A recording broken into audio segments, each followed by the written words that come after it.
and he's going to introduce Andrew Major.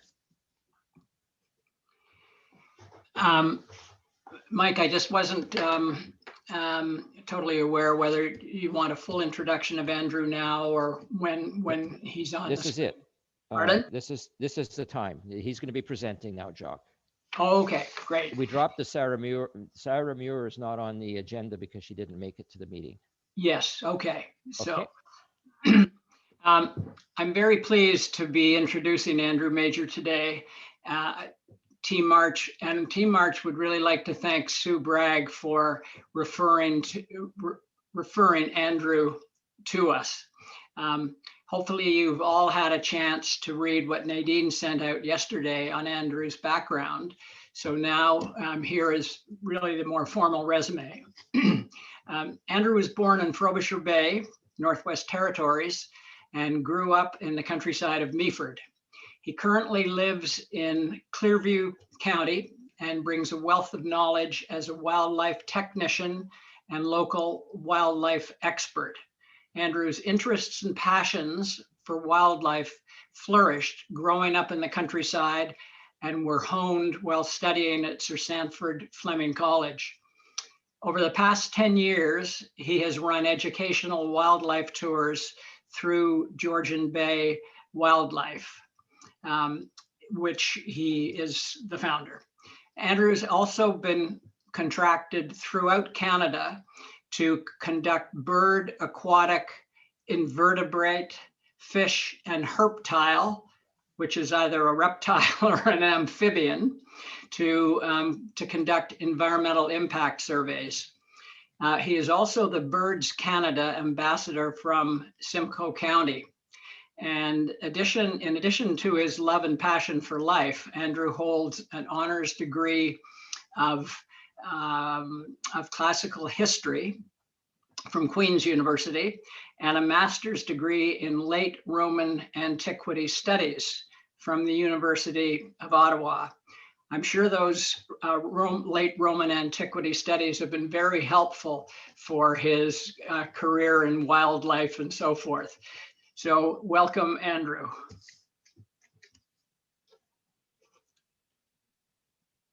Just have to unmute yourself, Andrew. Great. There we go. Thanks, guys. Okay. How is And everyone? Very good. Good. You should be able to share screen when you want to, by the way, Andrew. Okay. Okay. Thanks, Mike. I'll do that right now.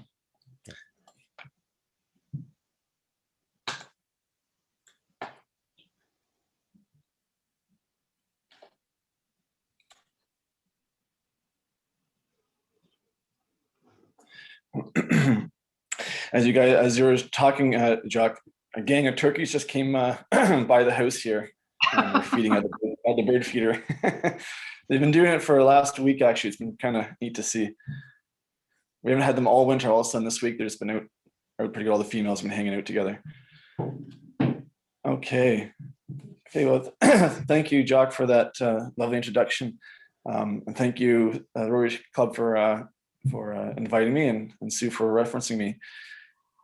So we'll just dig in, I guess. You know a bit about me. I suppose my parents were public servants, and my father was a teacher, studied epistemology, and my mom is still nursing at the Meaford Hospital, and they had 4 kids.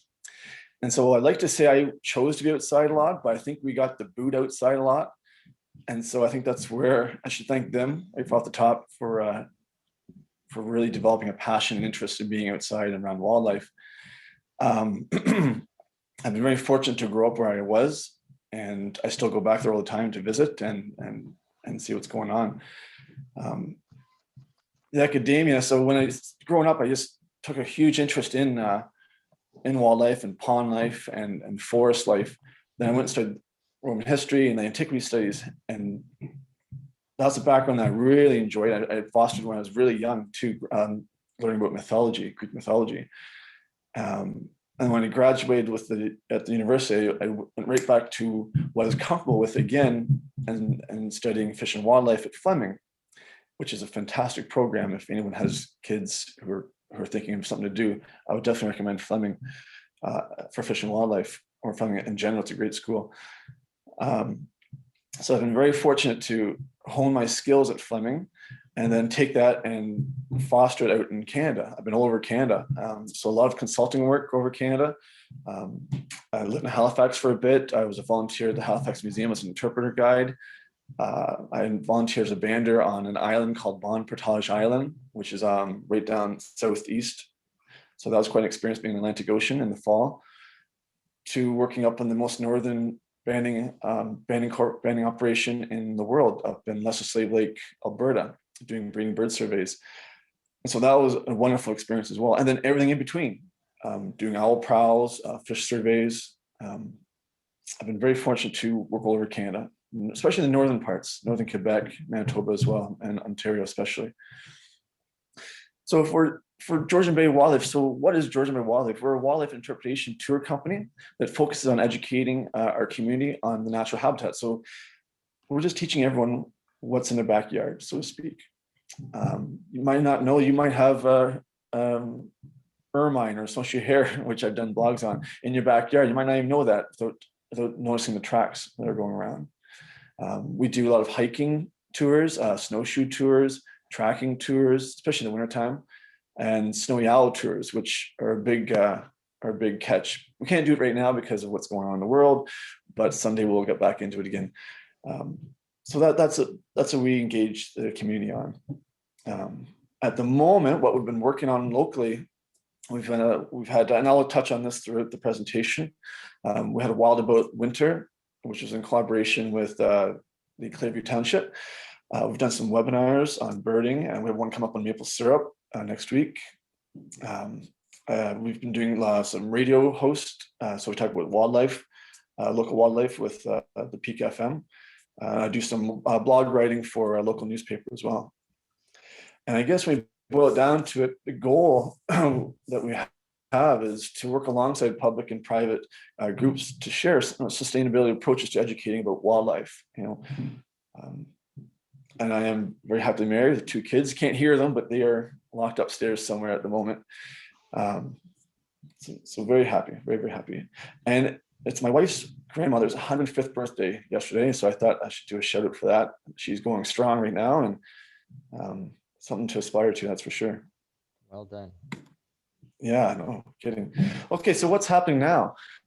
So Wildabout Winter, it was an initiative it just finished up in February with Clearview Township, and I put the link there. It's still up and going. It's just a bio, what's going on, and in there, I'll move it to the side a bit.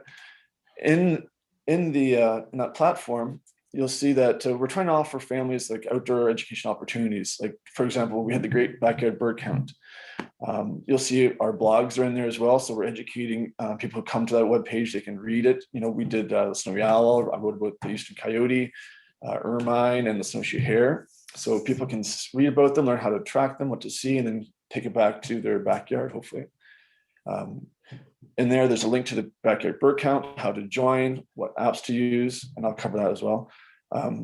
We do a webinar on birding identification and how to join and become a citizen scientist, which I believe is a growing phenomenon in the world. Like I mentioned before, I was a guest speaker with John Eaton. I did it a few years ago with John at Wildlife Talks, and it was really good and a lot of fun. A little early Friday mornings, but we're all up. So, but we're still doing that. John and I are carrying that on no matter what, even though the initiative has completed. And you contribute Wildlife blogs to the Creemore Echo. So that comes out every Friday. So if you want to read it, the blogs will be in there as well. And then next week on Friday, we are hosting a maple syrup webinar. So how to make maple syrup. And I'm a small producer. I mean small, like 8 to 10 trees small, nothing big. And we're going to co-host that with Clearview Township as well.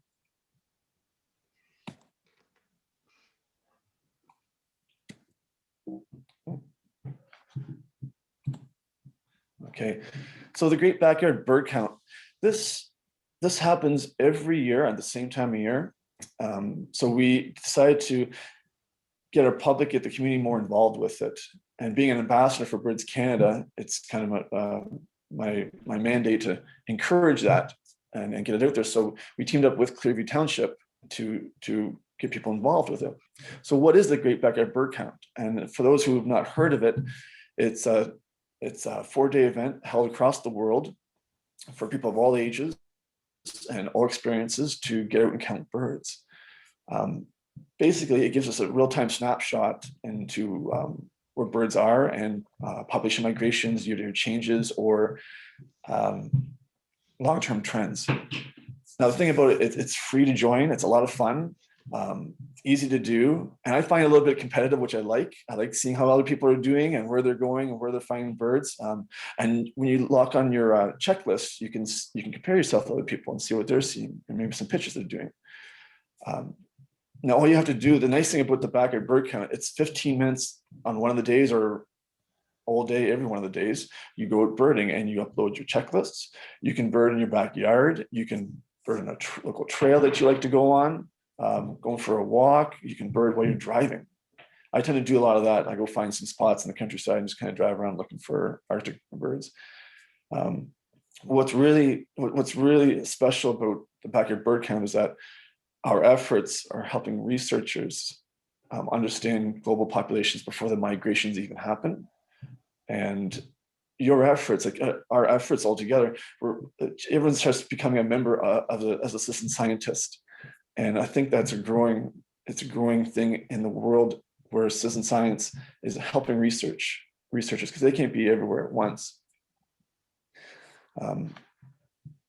And for young people, especially, if you have any people in high school right now, they can get volunteer hours by participating in the backyard bird count, which is really helpful. And I think we had some folks do that as well. They got the hours from the township for that.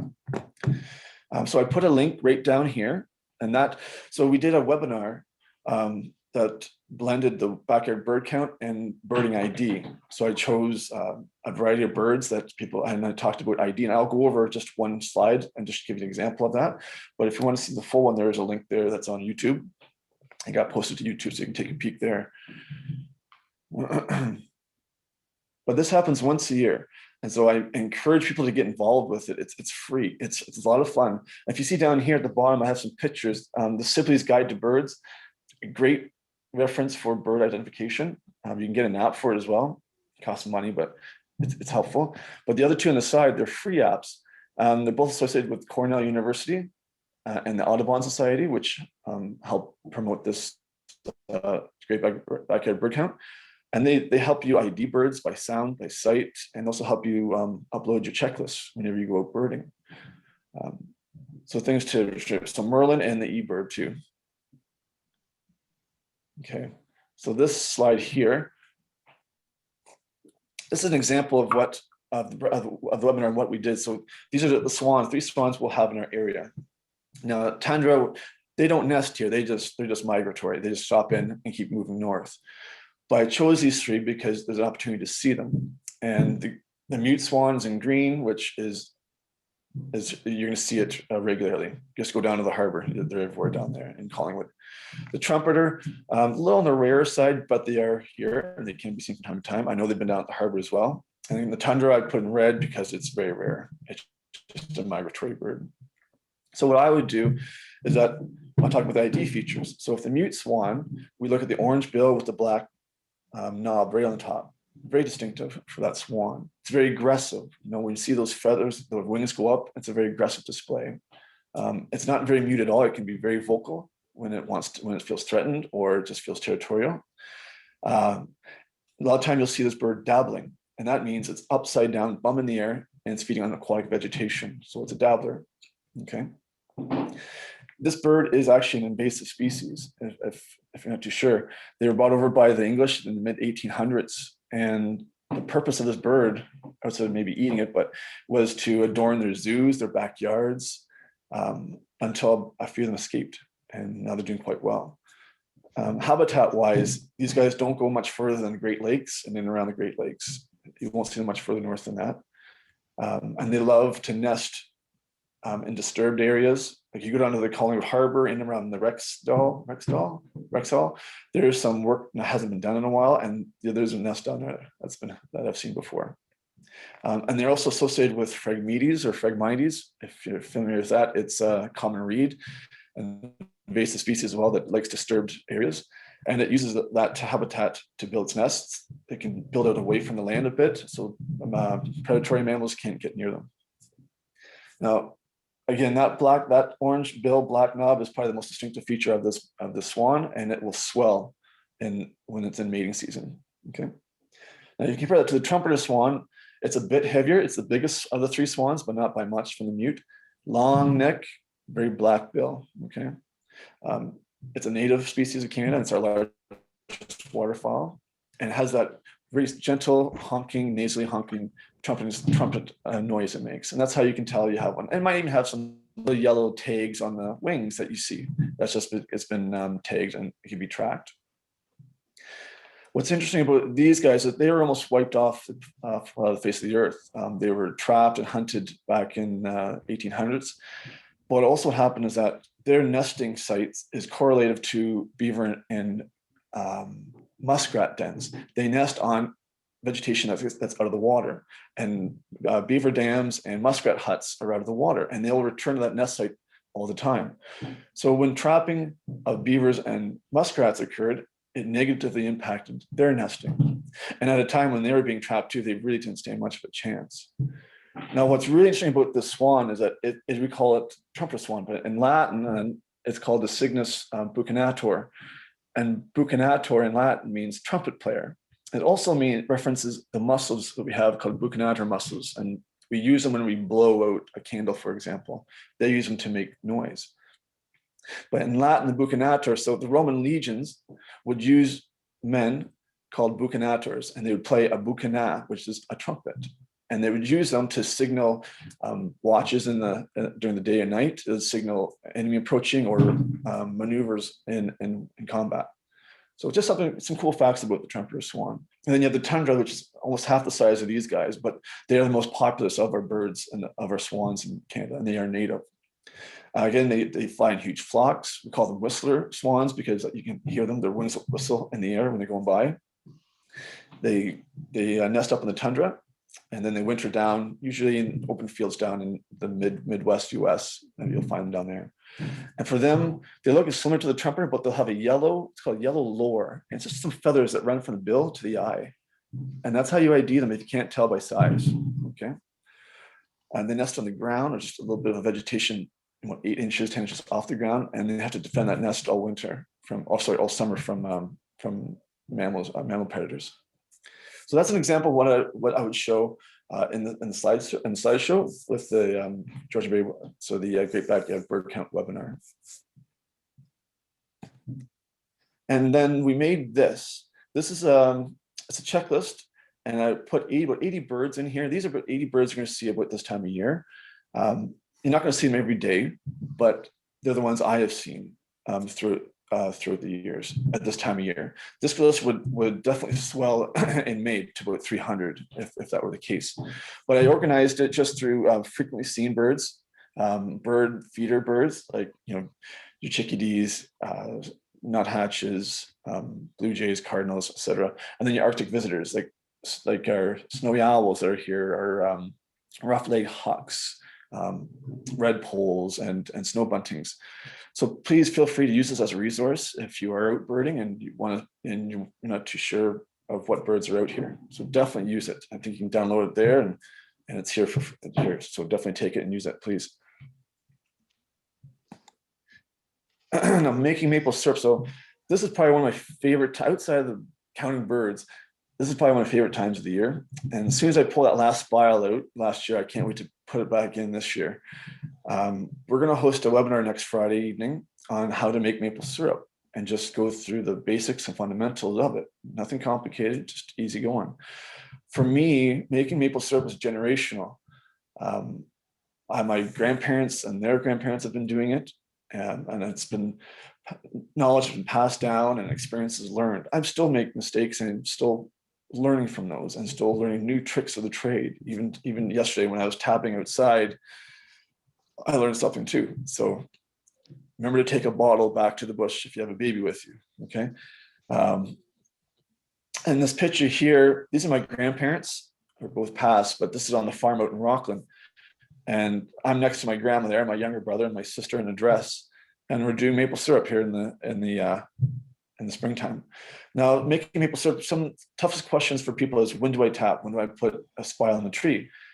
Well, no logic to it really. That it's nothing on a calendar like a holiday. It's weather permitted. So what you're looking for is pluses during the day, plus 4, 5, 6, and minuses at night, -4, 5. And that creates a freeze thaw process. That's what you're looking for. You need that freeze thaw in order to get the sap to move up the tree. Okay. Now, you can tap all kinds of trees. You can tap white birch, red maple, you can tap black walnut if you want. You can tap spruce trees if you want. You'll just get a really thick, gummy sap out of it. But sugars are the idealistic tree, is what we want. When we make maple syrup, there's a standard in North America that 66% of that maple syrup has to be sugar-based. And of that has to be 100% sourced from sugar maples. Okay. So when you tap a tree, it preferably make it a sugar maple.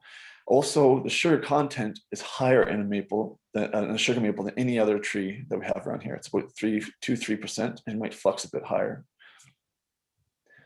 If you're having trouble IDing a maple, definitely get yourself a book, an ID book, or go online and source that out a bit, because you might think you're tapping maple, sugar maple, but it could be, it could be a beech tree, which you don't want to tap a beech, or an oak. That's not the trees you want to tap. Okay, to get the sap in the bucket, looks simple, but you need to know what to do. Okay, so you're looking to tap at an angle in about 2 inches, because if you tap only 1 inch, you might not go past that outer bark. What you're trying to do is get inside. If you take a tree and do a cross section, in the middle of it, it's dark wood called heartwood. And around that, where you see all the rings, it's sapwood. The sapwood, you find all these vascular tubes. Now they're very small to naked to the eye, but that's what feeds the roots, feeds the canopy, and back and forth. Okay.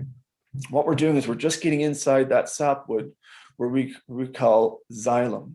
And xylem, it just sends the fluids from the roots up to the top. And as soon as it has an opening, it will take it. And when we put a hole in there, sap will start coming out. And that's what we want. So we call it xylem sap at the same time.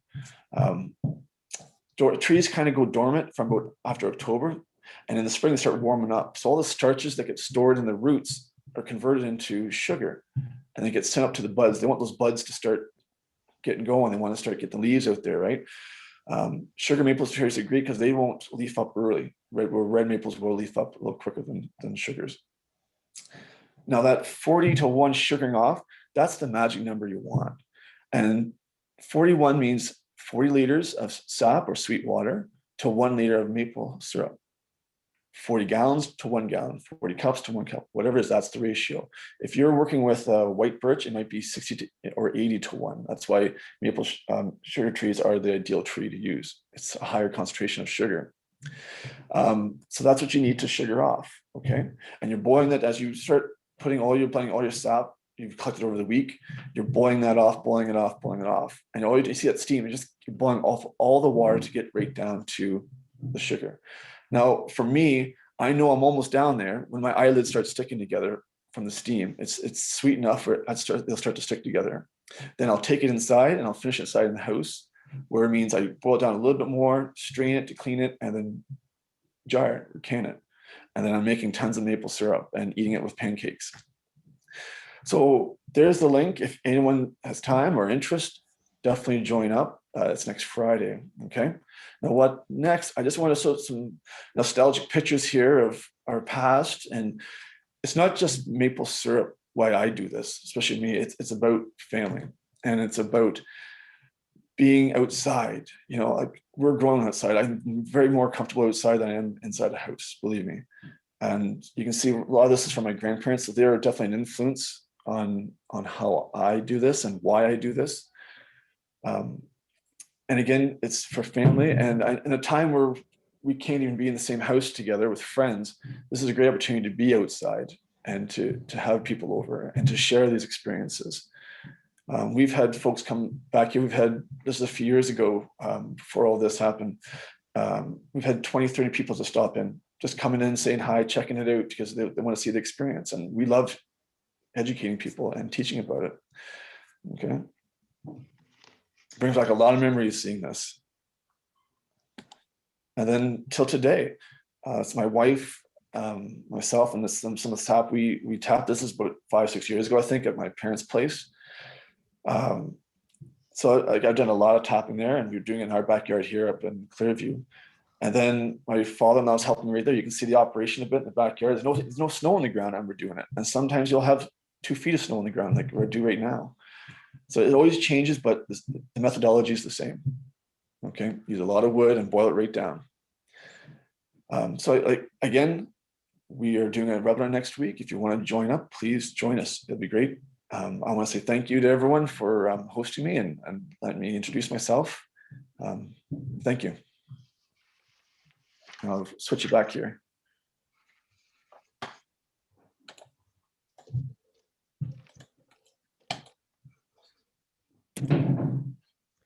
Okay, thank you so much. That was great, Andrew. Thank you. Thank you. Okay, so I'd like to have Jock come on, and Jock will oversee the question and answer period. So Jock, if you have the, get yourself unmuted.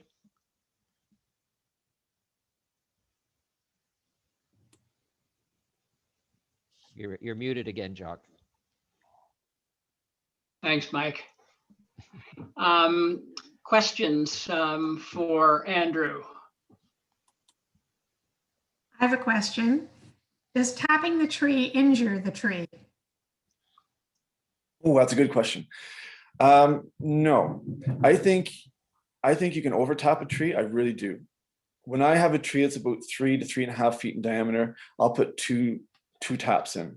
You could do 3, maybe even 4. To me, that's pushing it too far. I like to tap that tree every year, so that's why I only put 2 in a tree that large. Smaller trees, just 1 tap. The other question is, when you pull that spiral out, what do you do with the hole? We've had old farmers tell you to put putty in there, or you ram it full of straw or grass. We've done it all. None of it works. The only thing that really works is let the tree heal itself. And I can go back and I can find every hole I've made in that tree, and it's all sealed up. Okay. So keep the holes minimum, just respect the tree and try not to put too many taps in it at once. But no, it shouldn't hurt the tree. It shouldn't hurt the tree.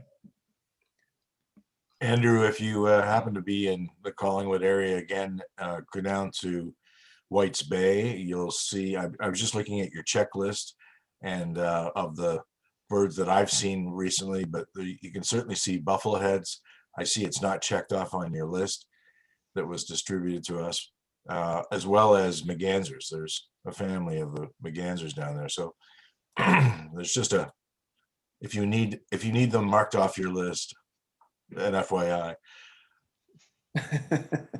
No, I thank you for that. There's red-breasted mergansers. There's a common. If you go back behind the water treatment plant there, of course, there's a ton of mallards and black duck in there. But if you can just be patient, you'll start spotting a female hooded back there. There's some common breeding pairs back there, just starting to group up. We're definitely. I think we're spoiled in Collingwood with the variety of birds that come through. You always have to time it too. You get some good ones in there too. Yeah, I guess 7, 8 years ago, we had a pelican in the bay. Do you remember that? No, I didn't see it. I didn't see it. Yeah, there were a few pictures taken of it, and but it was obviously blown off course as a result of Katrina, and I think that was the one. But yeah, so love birding. If you ever go up to Thunder Bay, on your way to Thunder Bay, if you're driving, you got 4 hours before you go there. There's a turn, and this is kind of, I know, obscure, but there's a turn to go east, and it takes you to Geraldton. There is a lake in there, and I've seen pelican all the way up there. And apparently, that's one spot that white pelican will go, is up in this one area. And other than that, you shouldn't even see them really in Ontario. Really, yeah. That's a cool find. That's a good find. Jock, there was a question from Sue that you might have seen on the chat. Okay. What on earth? Okay, I'll just go carry it. Sue asked Andrew, is it do you tap a tree in the same place or different places every year? That's a good question, Sue. No, different place, different place. So what I do, I look for about 6 to 7 inches away from the last tap. Okay. Again, there's no absolute science behind this. It's all from experience and ethics, really, at the end of the day. But I'll never retap the same hole. Never. I want that hole to heal itself, and I'll put a new tap elsewhere. You're also looking to tap maybe around your chest high. Usually, that's what I like to do, and hang your bucket or run a line down to a bucket. But yeah, I've never seen anyone retap a hole or because it's sealed right shut. So I doubt there's anything. There won't be any unless you went further in. I would never retap a hole. No. Andrew, I have a question for you. We're very close to the water in Collingwood, and every year the swans that we have, and we've got 2 that have been there for years, and they go through their nesting period. And then for a brief period, you see them out there with their offspring, and it could be maybe 5 or 6. And then within the next 2 weeks, 1 is gone, 2 gone, 3 gone, and there are no little swans. Is there a chance that could impact the kind of the future of swans? Could they become, something of the past? It's very sad to see. It's a good question, Jock. Mute swans are invasive species, believe it or not. So there's been talk of doing culls on swans. I think that it didn't happen, but there has been a conversation about that within the ministry. It's never happened. But I think there's been so much conservation efforts to protect swans, especially our native swans, that I don't think that's going to happen. Losing a couple cygnets, probably from mink maybe, or another aggressive adult perhaps, which might have done it, or maybe a boating accident, I don't think that would be, I mean, yes, losing a cygnet is always a negative impact on them, absolutely. But you go down there's probably 8 or 9 swans at the harbor right now, I think, behind there. So I don't think it does, Jock. Thank you. No, I don't think it does. Andrew, it's Frank here. Andrew, are there any bird watching groups in the Collingwood area? The Nature League, I know, is a nature group. I'm sure when they go to do the hikes, they'll look for birds on the trails. Formal groups, no, I don't think so, Frank. I know if you do a bio blitz, it's just a one-day event that you can track all the animals and birds and insects in one day, but nothing formal. No, not to my knowledge. Hint, And hint. also, feeders. Do you recommend bird feeders? Absolutely. Oh, absolutely. If I could, I have about 6 outside right now. Absolutely. If you want to be entertained all day long, get some feeders and get a few, because one's not going to crack it. Get 4 or 5, and varieties too. You want ones that are open, so the squirrels can hang out in them, but get some suet logs. Suet logs are great for nuthatches and for woodpeckers. Get some ones that can hold a lot of sunflower seeds, and that's the chickadees go at it, and the blue jays get in there. Just add some variety to it, and especially in the dead of winter when it's cold. Sunflower seeds are really great because they're high in fat, and they need those birds need that energy just to keep warm. So definitely, I promote bird feeders. Now, I don't feed them in the summer. They don't need that. They can fend for themselves just fine. But come about November, they're back to the feeders till about April. So definitely do it. Andrew, Yes, Andrew, one more question. can you tell me, John, is there a way to shut the echo? I'm just wondering what the relationship is between the iNaturalist program with Georgian Bay Biosphere and the citizen scientist.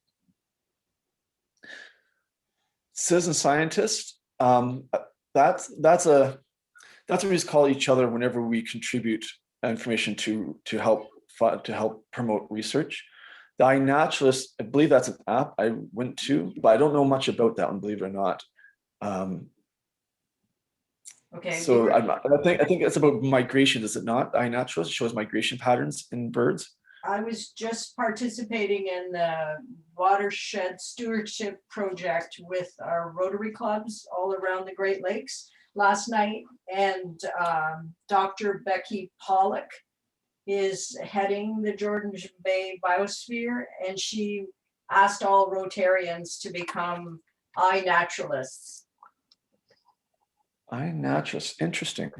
I've seen we have a friend who's a birder and his pictures are wonderful, and he uses iNaturalist. It's an app, I think, just to see where the birds might be based on time of year. Yes. Is that what you're familiar with? Okay. I haven't gone on it. I have to download it today. I just wondered what, the link of those two programs were. I don't think that, honestly, at the very end of it, it's just developing research and understanding populations and movements, bird movements. I think that's what it would be collaboration for. Thank you. Okay, that's great. Thank Now, you. Jock, Jock, take over now to do a little thank you.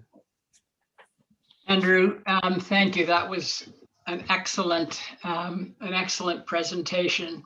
And just before I mentioned this to you, such a great opportunity for parents, grandparents to look after the kids and perhaps get involved in the great backyard bird count, making maple syrup, and just a terrific presentation. And your passion certainly comes out in spades. And we thank you very much for all the work you've done and all the work you